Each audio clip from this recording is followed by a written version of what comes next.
చాలా short span of time 10-11 రోజుల్లో double చేస్తామని చెప్పారని చెప్పి వాట్సాప్ మెసేజ్ వచ్చినా, కాల్స్ వచ్చినా నమ్మకండి. రీసెంట్‌గా పూణే బేస్డ్ ఒక పెద్దాయన, చాలా పెద్దాయన 70 వయసు 75 ఏళ్ళు ఉంటాయి దాదాపు.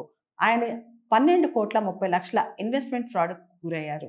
ఆయనకొక వాట్సాప్ మెసేజ్ వచ్చింది. మీరు గనుక ఇప్పుడు పెట్టుబడి పెడితే 10 రోజుల్లో మీ డబ్బులు డబుల్ అవుతాయని. దాదాపు 12,30,00,000 ఆయన ఇన్వెస్ట్‌మెంట్ చేశాడు. తర్వాత చూస్తే అదొక ఫ్రాడ్ అన్నమాట. దఫాలుగా ప్రతిరోజు ఆయన కొంత ట్రాన్స్‌ఫర్ చేశాడు. ఫైనల్‌గా చూస్తే అదంతా ఫ్రాడ్ అని తెలిసింది. ఇన్వెస్ట్‌మెంట్ ఫ్రాడ్, సైబర్ ఫ్రాడ్ అని. ఇలాంటి సైబర్ ఫ్రాడ్స్ విపరీతంగా పెరుగుతున్నాయి. దీన్ని చూసి నమ్మకండి. ఎప్పుడు కూడా డబుల్, త్రిబుల్ చాలా షార్ట్ స్పాన్‌లో అయ్యాయంటే ఖచ్చితంగా దానిలో ఏదో మోసం దాగి ఉంటుందని అర్థం చేసుకోండి. అంతర్జాతీయంగా సైబర్ నేరాల కాంపౌండ్స్, సైబర్ స్కామ్ కాంపౌండ్స్ గురించి మనందరం తెలుసుకోవాలి. యాక్చువల్లీ అసలు ఈ సైబర్ కాంపౌండ్స్ వల్లే డిజిటల్ అరెస్టులు కావచ్చు, ఇన్వెస్ట్‌మెంట్ ఫ్రాడ్స్ కావచ్చు, హనీ ట్రాపింగ్, పిగ్ బుచరింగ్ ఇలా చాలా జరుగుతున్నాయి. అసలు ఏంటిదంట?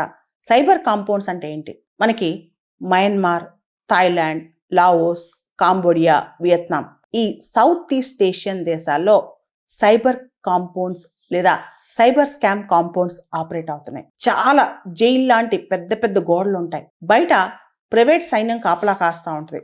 మనకి ఫేస్బుక్ ద్వారానో, ఇన్స్టాగ్రామ్ ద్వారానో విదేశీ జాబ్ ఆఫర్ వస్తుంది అనమాట. లక్షల్లో జీతాలు ఆఫర్ చేస్తారు.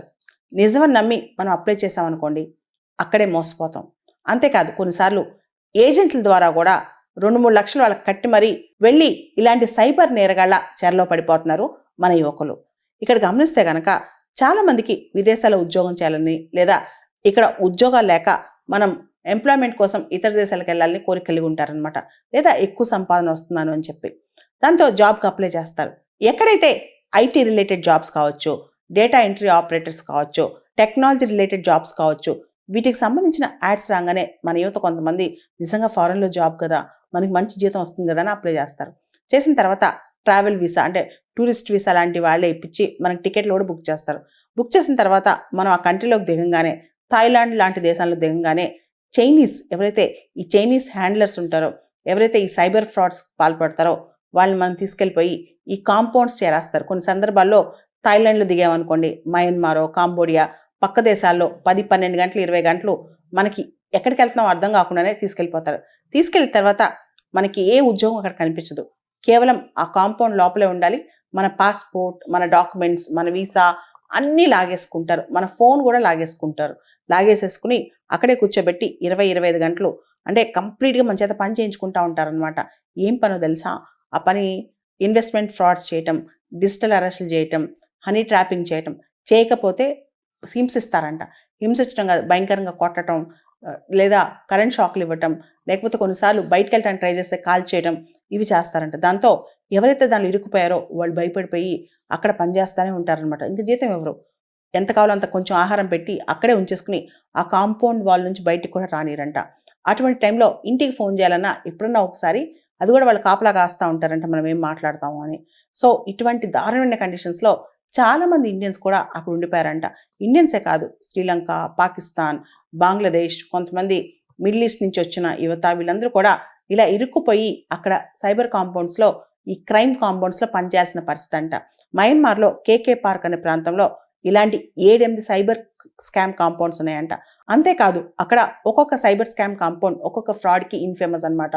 అంటే మనం చూస్తే ఒక కాంపౌండ్ డిజిటల్ అరెస్టులు పనిచేస్తూ ఉంటుంది, ఇంకోటి ఇన్వెస్ట్మెంట్ ఫ్రాడ్స్ పనిచేస్తూ ఉంటుంది, ఇంకోటి మన యొక్క డేటా కనుక్కుని దానికి సంబంధించిన టార్గెట్స్ ఇస్తుంది అనమాట. ఎవరైతే దాన్ని ఇరుక్కుపోయారో వాళ్ళకి మన దగ్గర నుంచి డబ్బులు ఎలా రాబట్టాలి అని చెప్పి. అలానే ఎవరైతే నాన్ రెసిడెంట్ ఇండియన్స్ ఉంటారో వాళ్ళని కూడా టార్గెట్ చేస్తారు. అంటే ప్రవాస భారతీయులు కానీ ఎవరైనా అవుట్ సైడ్ ఉండి వాళ్ళని కూడా టార్గెట్ చేసేసి వాళ్ళకి హనీ ట్రాప్ వేయటం, వాళ్ళ దగ్గర నుంచి ఇన్వెస్ట్మెంట్ రిలేటెడ్ డబ్బులు తెప్పించడం, ఇలాంటివన్నీ చేస్తూ ఉంటారు అనమాట. రోజువారీ ఇలా సైబర్ నేరాల్లో యువతికి ట్రైనింగ్ ఇచ్చి టార్గెట్లు ఇస్తారంట. డైలీ మినిమం ఇంత నువ్వు రాబట్టాలి, మినిమం ఇంత ఫ్రాడ్ చేయాలి అని చెప్పి.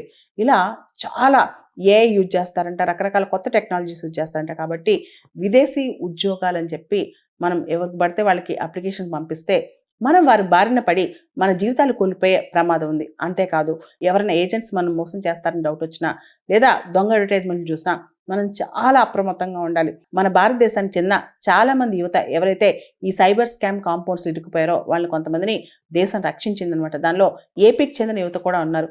వాళ్ళు చెప్పిన కథనాలతో మనకు అర్థమవుతుంది ఇంత దారుణంగా ఈ సైబర్ స్కామ్ కాంపౌండ్స్ ఆపరేట్ అవుతున్నాయని.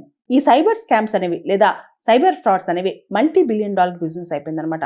చాలా మంది చైనీస్ నేరగాళ్లు మయన్మార్ బేస్డ్గా ఈ ఆపరేషన్ స్టార్ట్ చేశారు. కాంబోడియా, లావోస్, థాయిలాండ్, వియత్నాం ఇక్కడంతా ఈ నెట్వర్క్ పాకుపోయిందనమాట. ముఖ్యంగా అక్కడ ఈ డ్రగ్ ట్రాఫికింగ్ కావచ్చు, ఇదంతా గోల్డెన్ ట్రయాంగిల్ ఏరియా. దాంతోపాటు మనం చూస్తే అక్కడ పొలిటికల్గా కూడా చాలా అనిశ్చితి ఉంటుందన్నమాట. వీటన్నిటి వల్ల అక్కడ సైబర్ నేరగాళ్లు చెలరేగిపోతున్నారు. మనమే జాగ్రత్తగా ఉండాలి.